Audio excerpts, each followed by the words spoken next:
the landscape is complicated by the fact that we have parliamentary elections in between the two rounds of the presidential elections. So on Sunday, Romanians are voting for their parliament, and this kind of uncertainty triggered by the presidential elections will likely impact the result of the parliamentary elections, in the sense that we could end up with, I don't know, maybe a third of the parliament controlled by radical right forces.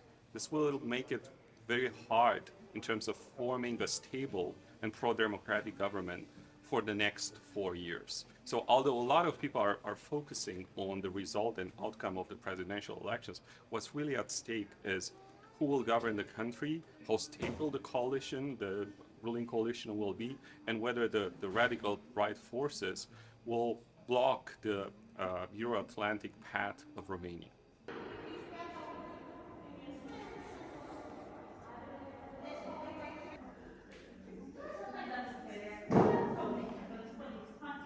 Decision of the Constitutional Court brings even more uncertainty.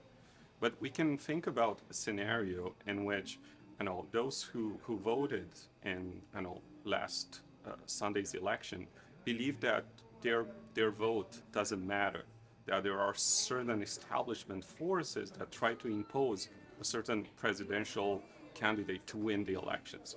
So this could add even more mistrust in the electoral process, and be a problem for the Romanian democracy, where trust in elections is already low.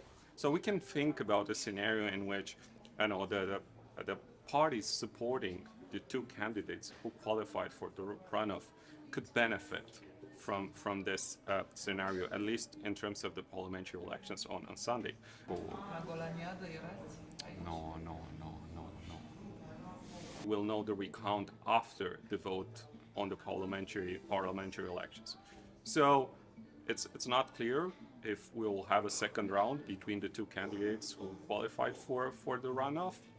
And this could first affect the support for the mainstream political parties, especially the party of the Prime Minister Ciobanu, in the sense that they could be perceived as orchestrating this kind of process at the Constitutional Court.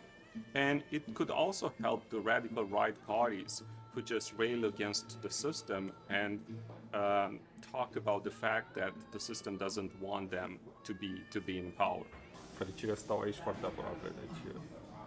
We have two candidates that no one expected to end up in the runoff. We have this decision of the Constitutional Court. So this is a climate of high electoral volatility, which will for sure impact the result of the election. So I would say that Romanians should go to the polls rather than trusting the public opinion polls.